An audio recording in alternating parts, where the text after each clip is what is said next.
하나님 말씀 함께 봅니다. 함께 보실 하나님 말씀은 구약 성경 사무엘하 1장입니다.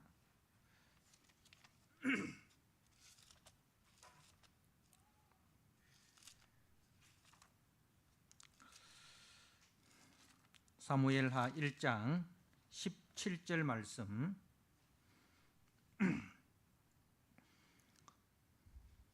사무엘하 1장 17절에서 27절 말씀입니다.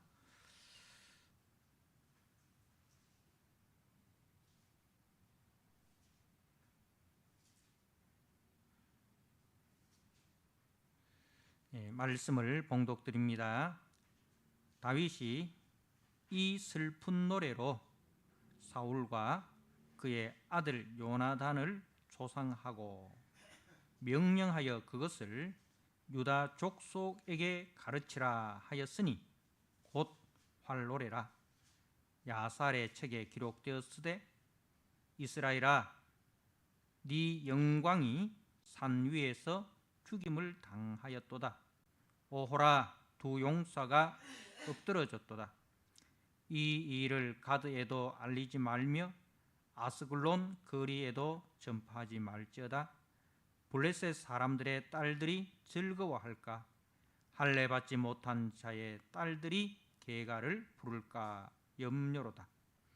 길보아 산들아 너희 위에 이슬과 비가 내리지 아니하며 재물 낼 밭도 없을지어다. 거기서 두 용사의 방패가 버림바 됨이니라. 곧 사울의 방패가 기름 부음을 받지 아니함 같이 됨이로다.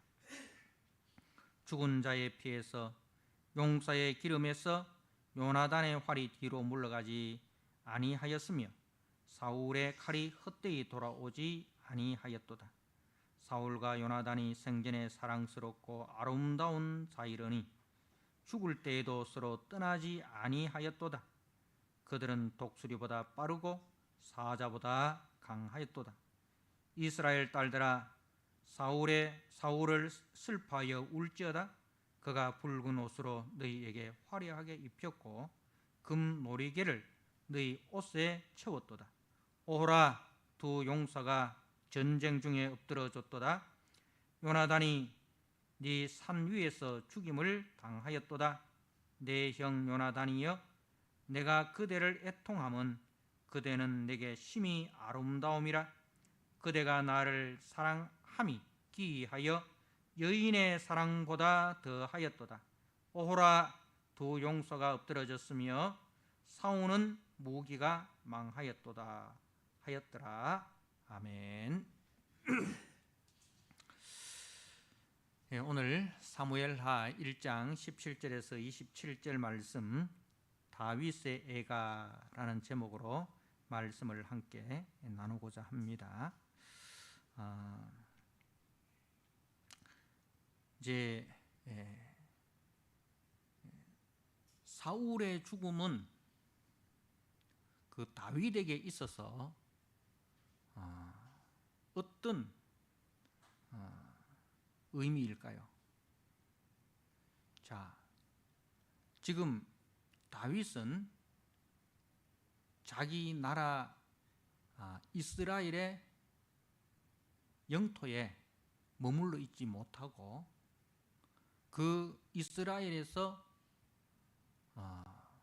발붙일 곳이 없어 블레셋 왕 아기스의 수하로 들어가서 거기서 시글락이라는 동네에 머물러 있습니다.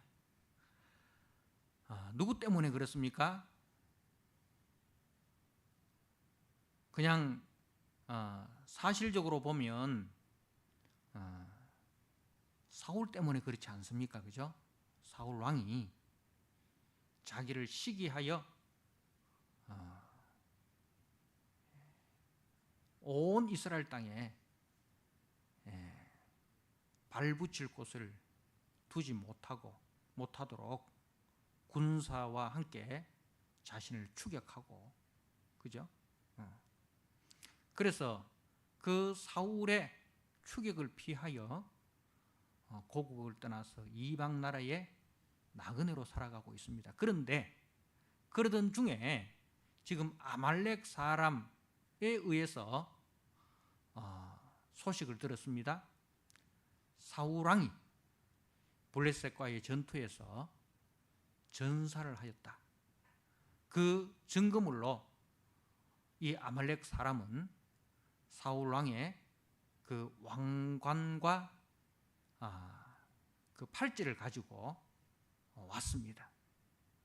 자, 여러분들 같으면 어떻습니까? 어떤 기분이 들까요? 그리고 이 아말렉 사람이 사울 왕의 죽음을 알리면서 거짓 보고를 합니다. 자신이 사울 왕을 죽였다. 실제로는 사울 왕이 블레셋 군대의 추격에 의해서 중상을 입고 그 블레셋 사람의 손에 죽임 당하지 않기 위하여 자결을 하였습니다. 그죠? 그것이 이 사실인데, 근데 이 아말렉 사람은 다윗에게 보고하기를 자신이 중상을 입은 사울을 죽였고, 그리고 그 왕관과 팔찌를 가지고 당신에게 보고하기 위해서 왔습니다. 그리고 이 아말렉 사람이 그렇게 보고를 한 이유가 뭡니까? 다윗과 사울은 사이가 좋지 않다. 원수지간이다. 원수지간이다. 사울은 다윗을 죽이려고 온 군대를 동원을 한 사람이다. 그것으로 인해서 다윗이 지금 블레셋 시글락에 쫓겨나 있다. 그렇기 때문에 사울 왕의 죽음은 다윗에게 있어서 그야말로 기쁜 소식이다. 내가 그 기쁜 소식을 전하면 나에게 많은 상이 주어질 것이다. 그 생각을 가지고 다윗을 찾아간 것이잖아요. 그죠? 자, 세상 사람들의 생각은 그렇습니다. 세상 사람들의 생각은 아말렉 사람과의 생각과 똑같죠.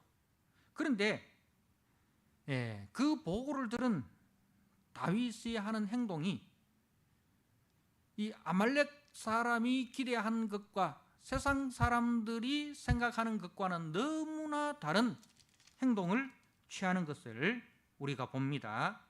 11절 말씀, 1장 11절에 이에 다윗이 자기 옷을 잡아 찢음에 함께 있는 모든 사람도 그리하고 사울과 그의 아들 요나단과 여호와의 백성과 이스라엘 족속이 칼에 죽음으로 말미암아 저녁까지 슬퍼하여 울며 금식하니라.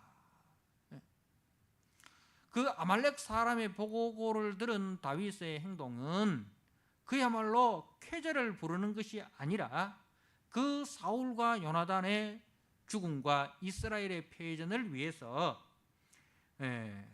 그야말로 슬퍼하며 울며 금식을 합니다.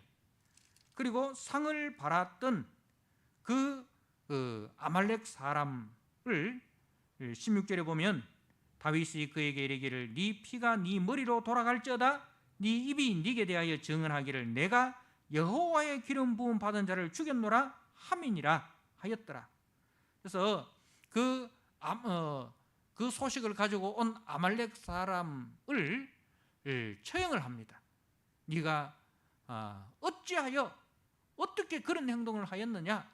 여호와의 기름 부음 받은 자를 네 손으로 죽이다니 어찌하여 그런 상식 밖의 일을 하였느냐? 이게 다윗의 반응입니다. 자, 그리고 오늘 더 나아가서 다윗은 그 사울과 그의 아들 요나단을 위해서 애가를 지어서 이제 바치고, 그리고 그 애가를 유대 족속에게 가르치라, 그렇게 명령을 합니다. 자, 여러분, 이것이 이해가 됩니까? 오늘날 지금 우리나라는 대선 후보를 선출하기 위해서 각 정당마다 그야말로 이전 투구를 하고 있습니다. 없는 사실도 만들어내고 작은 것도 크게 부풀려서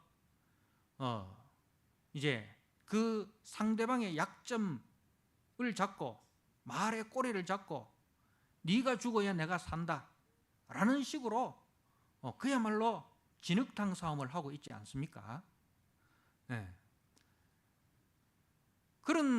그것이 세상 돌아가는 이치입니다. 세상 돌아가는 이치입니다. 네가 죽어야 내가 산다는 것입니다. 그죠? 네가 죽어야 내가 산다는 것입니다. 세상은 상대방을 밟고 그리고 그 위에 서기를 원합니다.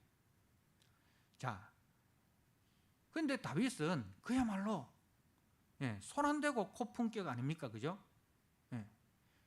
자기의 칼에 피를 묻히지 않고 지금 사울이 죽고 그 사울왕의 정통 후계자인 요나단까지 죽었습니다. 세상적으로 보면 왕위 경쟁을 하는 데 있어서 그 경쟁자가 한꺼번에 다 죽어버린 거예요. 그 세상적으로 보면 얼마나 기쁜 소식이고 희소식입니까? 그야말로 하나님 땡큐라고 말하지 않겠습니까?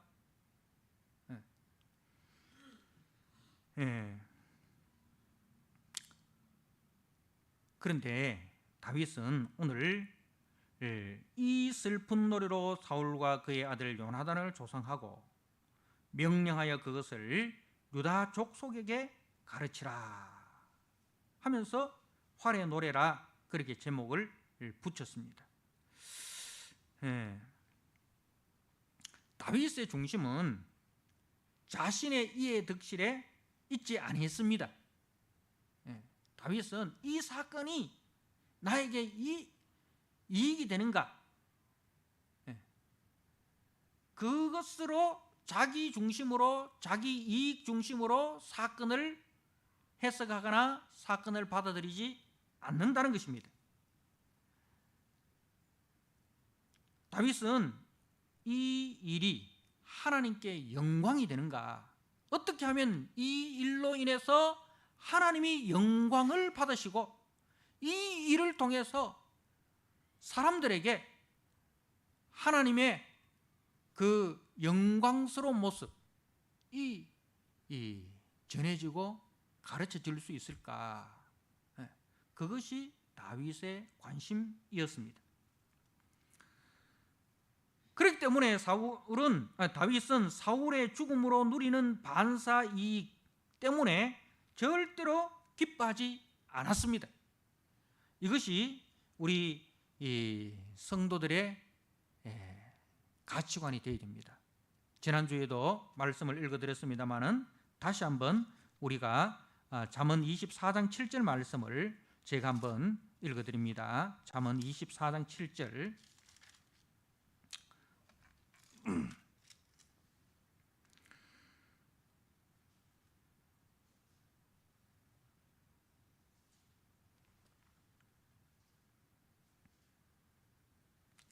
(24장 17절) 말씀.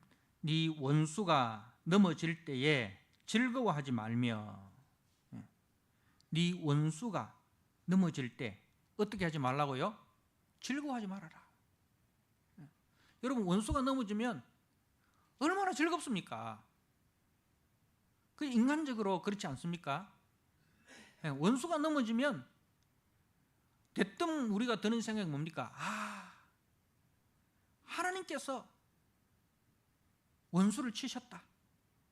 하나님께서 저 원수가 틀렸고 내가 옳다는 것을 원수의 넘어짐을 통해서 증명해 주셨다. 우리는 대뜸 그렇게 생각하지 않습니까? 야, 정말 하나님은 공의로우신 분이시야. 응? 그렇게 우리가 생각하지 않습니까? 여러분, 일본에 옛날에 쓰나미가 일어났을 때 우리 교회 목사님들이 설교 시간에 대놓고 그렇게 이야기하지 않았습니까? 하나님의 공의로운 심판이 일본을 치셨다. 네. 그죠? 네. 그리고 코로나가 중국을 치니까 처음에 목사님들이 뭐라고 이야기했습니까? 하나님께서 저 불신 공산당을 하나님께서 치셨다. 코로나로 치셨다. 그렇게 이야기를 했습니다. 그 원수의 넘어짐을 즐거워하지 말며, 여러분, 절대로 우리가 원수의 넘어짐을 즐거워해서는 안 됩니다. 그가 엎드러질 때에 마음에 기뻐하지 말라. 그가 엎드러질 때에 마음에 기뻐하지 말라. 여호와께서 이것을 보시고 기뻐하지 아니하사, 하나님이 절대로 그렇게 우리가 반응하는 것을 기뻐하지 않으신다는 거죠. 그의 진노를 그에게서 옮기실까? 두려우니라. 그가 받는 진노가 잘못하면 내한테 옮겨질 수 있다 이 말입니다.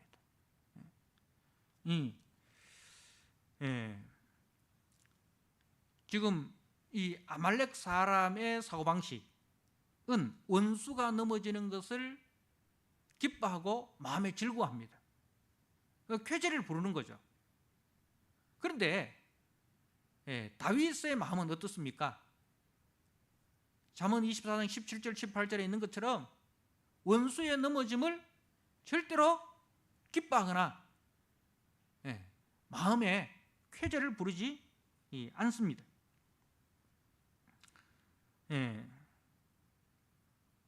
또한 자신을 해롭게 하는 자의 죽음을 은밀히 바라거나 그들이 죽었을 때 겉으로는 애도하는 척하며 속으로는 기뻐하는 자가 아니었습니다.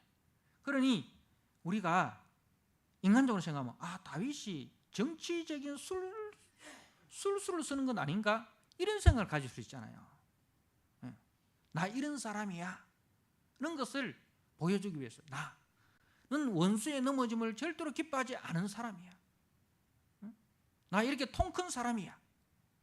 이런 것을 정치적인 술수로 이제 사람들에게 보여주는 보여주기식의 그런 모습은 아닐까? 우리가 그런 생각을 할 수 있습니다. 그죠? 그런 사람들도 있지 않습니까? 솔직히 속으로는 쾌재를 부르면서 겉으로는 가서 조문을 하고 겉으로는 위로하는 척, 속으로는 쾌재를 부르고 그런 사람들이 얼마나 많습니까? 그야말로 원수가 죽었을 때 겉으로는 애도하는 척하며 속으로는 기뻐하는 그런 이중인격자가 아니었습니다. 하나님의 은혜에 사로잡힌 자는 세상적인 성공에 대한 전망 때문에 절대로 기뻐하지 않습니다. 저 사람이 죽음으로써 내가 성공할 수 있다. 내 성공이 이제 보장되었다. 경쟁자가 죽음으로써, 경쟁자가 사라짐으로써 자기가 무혈입성하게 되었다. 이런 전망 때문에 기뻐하지 않는다는 것입니다. 진심 어린 마음으로 적대감을 내던지고 긍휼과 사랑으로 슬퍼하고 위로를 하고 있습니다. 자, 우리가 로마서 12장 14절 말씀을 한번 보시기 바랍니다. 로마서 12장, 우리 구원받은 사람들의 그 삶이 어떠해야 되는가? 로마서 12장 14절입니다.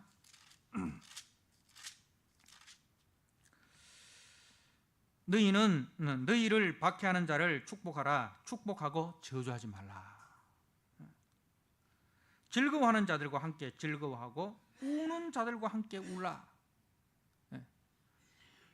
여러분, 즐거워하는 자들과 함께 즐거워하고 우는 자와 함께 울라. 그런데 세상은 어떻습니까? 즐거워하는 자가 있으면 시기가 나고 질투가 납니다. 그죠? 그리고 상대방이 울면은 나는 웃음이 나옵니다. 근데 성경은 어떻게 말씀합니까? 즐거워하는 자들과 함께 즐거워하고 우는 자들과 함께 울라. 내 중심이 아니라 상대방 중심이 되라는 것이죠. 서로 마음을 같이 하며 어떻게 우리가 서로 마음이 같이 됩니까? 상대방과 마음을 같이 하기 위해서는 어떻게 해야 됩니까? 상대방의 마음이 내 마음으로 오기를 기다리면 그 상대방이 내 마음과 동일시 될 수 있겠습니까? 안 되겠습니까? 안 됩니다. 서로 마음을 같이 한다는 것은 내가 그 상대방의 마음을 이해하고 상대방의 마음의 눈높이로 내가 낮아져야 되는 겁니다. 상대방이 나에게 다가오기를 기다리는 것이 아니라 내가 상대방에게로 다가가라는 것이죠. 그래야 서로 마음이 같아지는 겁니다. 서로 마음을 같이 하며 높은 데 마음을 두지 말고 도리어 낮은 데 처하며 스스로 지혜는 하지 말라. 아무에게도 악을 악으로 갚지 말고 모든 사람 앞에서 선한 일을 도모하라. 할 수 있거든 너희로서는 모든 사람과 더불어 화목하라. 내 사랑하는 자들아, 너희가 친히 원수를 갚지 말고 하나님의 진노하심에 맡기라. 기록되었을 때 원수 갚는 것이 내게 있으니 내가 갚으리라. 고 주께서 말씀하시니라. 네 원수가 줄이거든 먹이고 목마르거든 마시게 하라. 그리함으로 네가 숯불을 그 머리에 사 놓으리라. 악에게 지지 말고 선으로 악을 이기라. 여러분, 이것이 예수 그리스도의 은혜로 구원함을 받은 성도의 마음, 가짐이고 삶의 모습입니다. 자, 바로 다윗은 이 마음을 가진 것이죠. 바로 너희 안에 이 마음을 품으라. 곧 그리스도 예수의 마음이니 예수님의 마음을 다윗이 품고 있는 것입니다. 세상의 사고방식은 이제 상대방을 경쟁자로 보죠. 상대방을 경쟁자로 보고 그 경쟁자의 패망을 기쁜 소식으로 여깁니다. 이것이 이 아말렉 사람의 사고방식, 세상 사람의 사고방식입니다. 그러나 하나님 나라 사고방식은 절대로 우리 마음에 증오나 미움이나 복수가 자리 잡아서는 안 된다는 것입니다. 우리 마음에는 늘 상대방에 대해서 불쌍히 여기는 마음, 그리고 하나님의 주권과 은혜를 따르며 그야말로 우는 자와 함께 울어줄 수 있는 마음, 이 되어야 됩니다. 그래서 오늘날 우리 이제 사회에, 우리 나라에 최고의 가치를 뭐라고 생각합니까? 공정이라 하잖아요. 진짜 이게 공정하냐? 공의로우냐? 그죠? 공정과 공의, 그걸 이야기합니다. 이제 젊은 사람들이 나는 피땀나게 노력해도 이루지 못하는 것을 누구는 말이지 부모 잘 만나가지고 벼락 출세하고 좋은 대학 가고 벼락 출세하고 그 부분에서 분노를 표현하지 않습니까? 그죠? 분노를 표현합니다. 그래서 정치인들이 전부 다 공의를 외칩니다. 공의와 공정을 외칩니다. 근데요, 여러분, 공의와 정의를 외칠수록 뭐가 일어납니까? 마음에 뭐가 일어나요, 여러분? 분노가 일어납니다. 상대방에 대한, 그죠? 조 머시기에 딸은 하면서 분노하고 대잡아 붙이고 그러잖아요. 그리고 아무개의 아들은 하면서 또 분노를 느끼잖아요. 네. 그래서 온 국민들이 전부 다 분노에 가득 차요. 누구는 서울에 집을 가지고 있어가지고 며칠 안에 몇 억이 오르고 몇 억의 아파트가 몇십억이 되고 말이지. 나는 열심히 일해가 저축했는데 그 가지고는 땅 한 평도 못 사고 말이지. 하면서 막 온 나라가 공의, 공정 뭐 이런 것으로 인해서 마음의 분노를 느낍니다. 상대방에 대한 시기와 질투와 미움 막 이런 것이 막 폭발을 합니다. 정치인들이 또 그것을 막 부추깁니다. 여러분, 최고의 공의, 최고의 공정이 뭔지 아십니까? 진짜 공의롭고 진짜 공정한 것이 무엇인지 아십니까? 사랑입니다. 공의의 최고봉은 사랑입니다. 자, 우리가 출애굽기 23장 말씀을 한번 보십시오. 출애굽기 23장 말씀입니다. 출애굽기 23장 1절입니다. 1절에서 5절 말씀을 제가 한번 읽어드립니다. 너는 거짓된 풍수를 퍼뜨리지 말며 악인과 연합하여 위증하는 증인이 되지 말며 다수를 따라 악을 행하지 말며 송사의 다수를 따라 부당한 증언을 하지 말며 가난한 자의 송사라고 해서 편백되이 두둔하지 말지니라. 1절에서 3절까지는 다 공의의 문제입니다. 재판의 공의, 재판의 공정성을 이야기하는 거예요. 그래서 거짓된 풍수를 퍼뜨리고 악인과 연합하여 위증을 하고, 이건 전부 다 누가 하는 짓이에요? 부자들이 하는 짓. 돈 있고 권력 있는 사람들이 옛날에는 재판할 때에 뭐가 중요한 겁니까? 요즘은 과학수사 이렇게 하지만 옛날에는 과학수사 이런 게 없잖아요. 다 증인들의 증언이 절대적인 재판에 있어서 절대적인 영향력을 끼쳤습니다. 그래서 돈 있고 권력 있는 사람들은 사람을 사가지고 거짓 증인을 합니다. 여러분, 엘리야 시대 때 그 아방이 나봇의 포도밭을 빼앗기 위해서 어떻게 합니까? 이세벨이 나봇의 마을에 돈 주고 사람을 사지 않습니까? 그래서 나봇에 대해서 거짓 풍수를 퍼뜨립니다. 그죠? 왕을 저주했다. 이렇게 이제 거짓 풍수를 퍼뜨려서 그 나봇을 죽이고 나봇의 포도밭을 빼앗습니다. 그러니까 거짓된 풍수를 퍼뜨리고 악인과 연합하여 위증하는 증인, 이거는 부자들이 하는 짓이에요. 자기가 재판에 유리하게 하기 위해서. 그래서 다수를 따라 악을 행하지 마라. 그러니까 사람들이 다 그렇게 돈 되는 쪽으로 이제 그렇게 행한다는 거죠. 그래서 송사의 다수를 따라 부당한 증언을 하지 말며, 자, 그리고 가난한 자의 송사라고 해서 편백되이 두둔하지 말라. 그렇다고 해서 가난하다고 해서 송사에 있어서 재판에 있어서 동정하지 말아라 이거죠. 그 재판에 있어서는 부자든 가난한 자든 그게 중요한 게 아니고 팩트를 가지고, 그죠?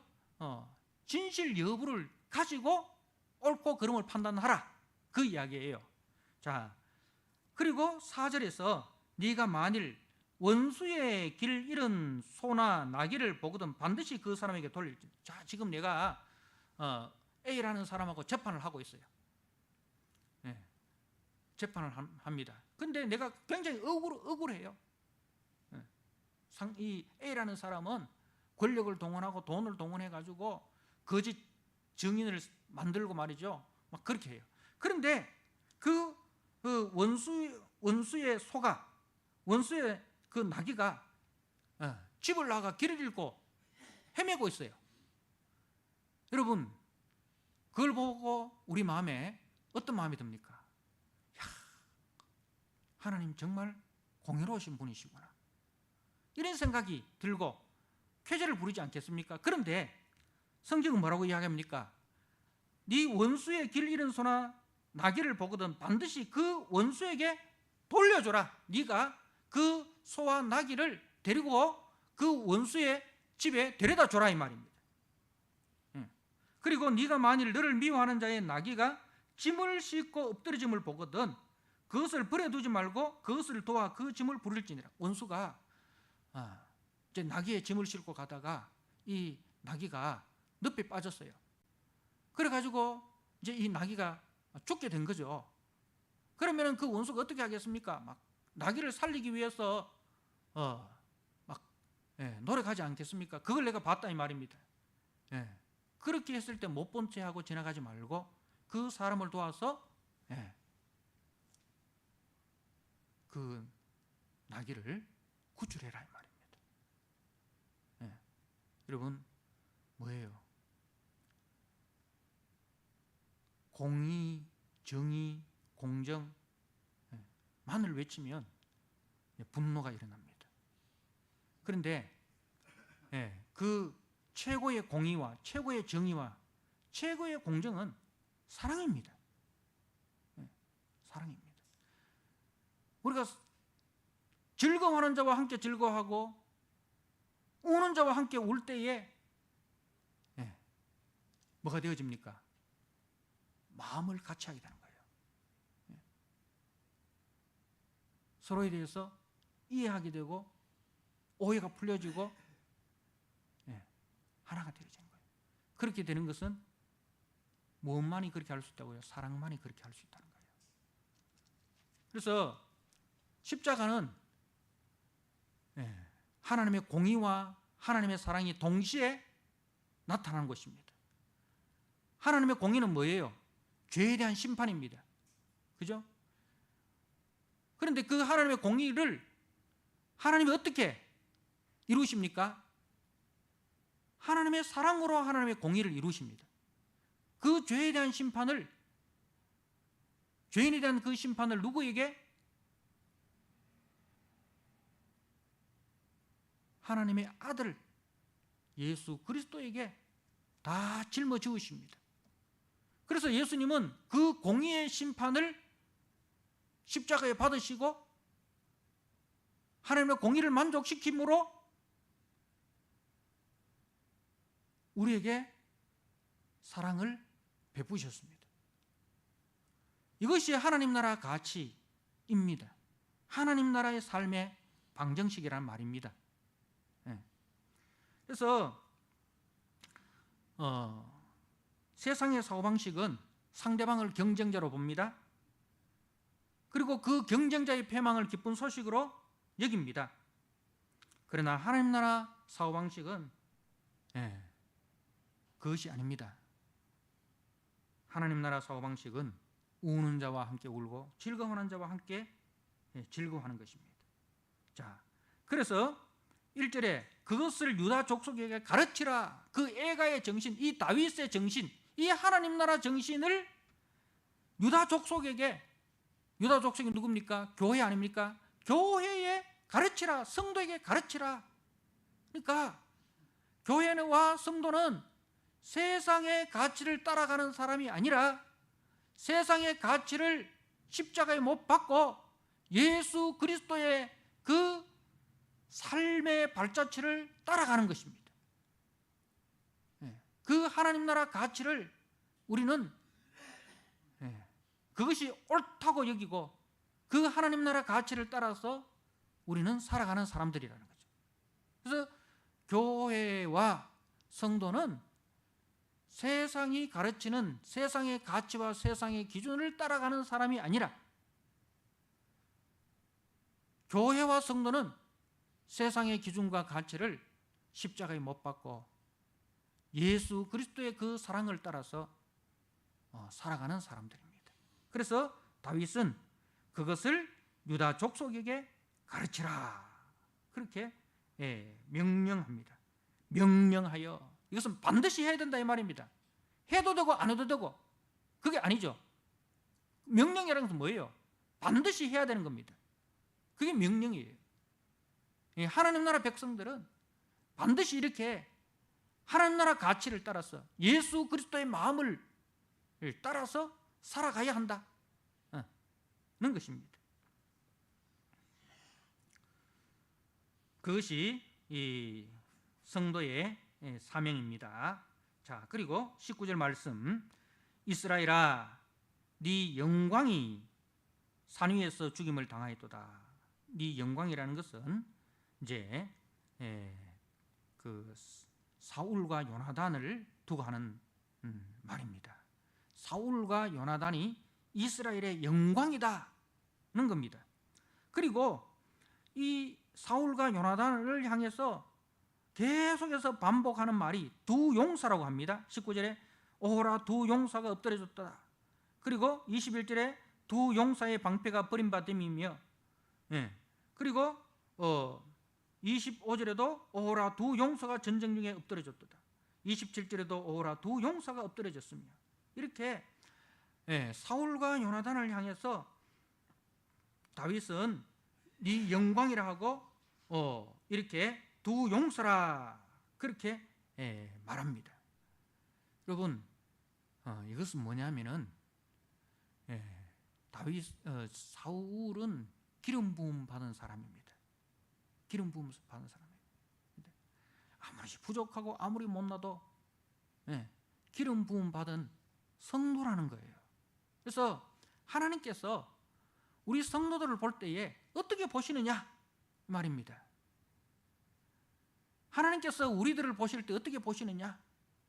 우리의 그 행위를 보시면 우리는 하나님 앞에서 불의한 자로 드러날 수밖에 없습니다. 그죠? 그런데 우리에게는 뭐가 있습니까? 예수 그리스도의 핏뿌림이 우리에게 있습니다. 우리가 지금 출애굽기를 통해서 그 성막과 제사장 그 옷 만드는 이야기를 보고 있습니다. 성전에 들어갈 때에 제사장이 그 성소에 들어갈 때에 뭐 합니까? 그 옷에 피를 뿌리지 않습니까? 그죠? 그 옷에 피를 뿌립니다. 제사장이 옷에 피를 뿌립니다.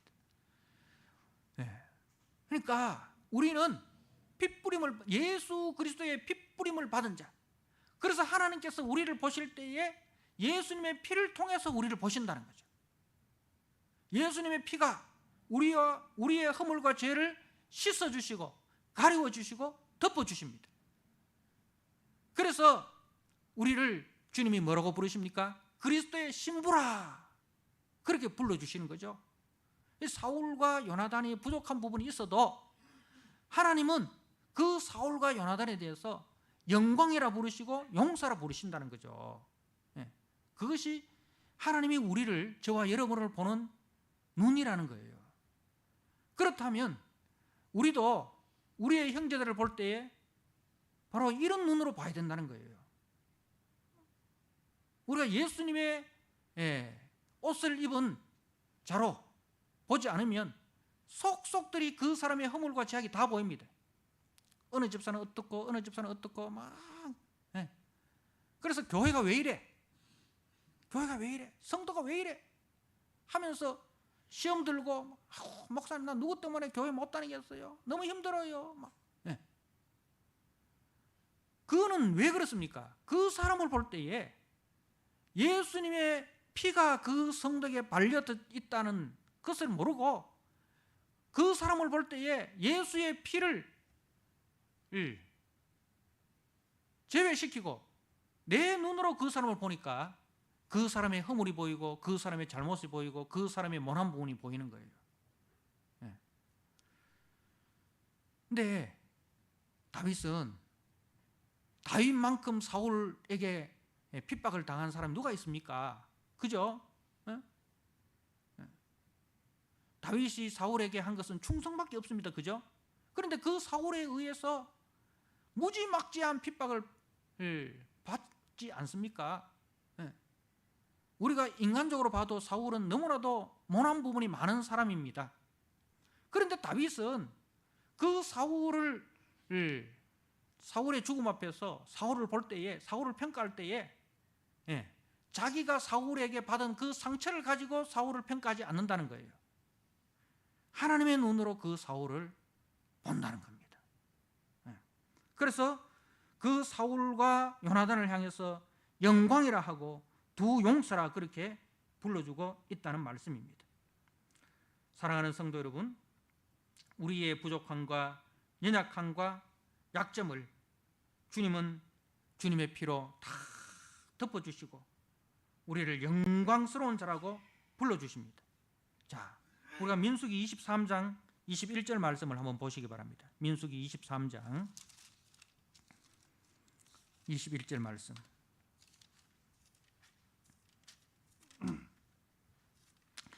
이 이야기는 민수기 23장은 이제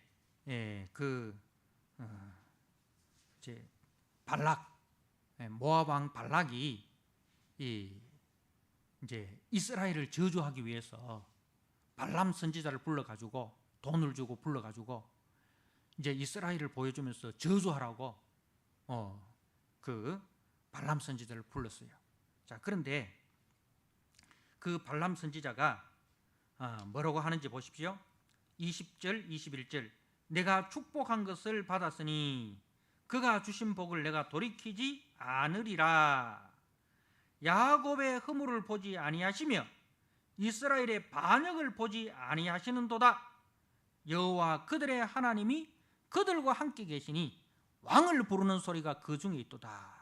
여러분, 하나님은요 야곱의 허물을 보지 아니하시고 이스라엘의 반역을 보지 않으신다. 지금 이 모압 왕 발락은 발람을 통해서 이스라엘의 그 허물을 보고 그 이스라엘을 저주하라고 하는 거예요.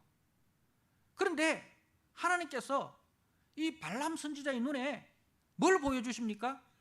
이스라엘의 허물을 보여주시는 것이 아니고 이스라엘의 반역을 보여주시는 것이 아니고 그 허물과 반역을 다 덮어주시고 축복만 보여주시는 거예요. 거기에 누가 계신다? 그들과 함께 하나님이 계신다. 하나님은 어떻게 계십니까? 하나님은 어떻게 계십니까? 하나님이 저들과 함께 계십니다. 거룩하신 하나님이 어떻게 저들과 함께 계실 수 있습니까? 예수 그리스도의 피로 저들의 허물과 죄악을 덮어주심으로. 그래서 임마누엘 하시는 거예요. 왕을 부르는 소리가 그들 중에 있도다. 여러분, 이것이 하나님께서 교회를 보시는 눈입니다. 저와 여러분을 보시는 눈입니다. 여러분이 그토록 미워하고 시기하고 질투하는 성도를 보는 눈이라는 거예요. 그래서 만약에 여러분 속에 형제를 미워하는 마음이 생기면 빨리 회개해야 됩니다. 하나님, 내 앞에 십자가가 사라졌어요. 예수님의 십자가가 사라졌어요. 예수님의 십자가를 통해서 형제를 봐야 되는데 내 앞에 십자가가 사라져버리고 십자가 없이 형제만 보입니다. 그래서 빨리 회개해야 됩니다. 주님, 십자가로 저 형제와 내 사이에 십자가로 보게 해주십시오. 십자가로 보게 해주십시오. 그걸 기도해야 됩니다.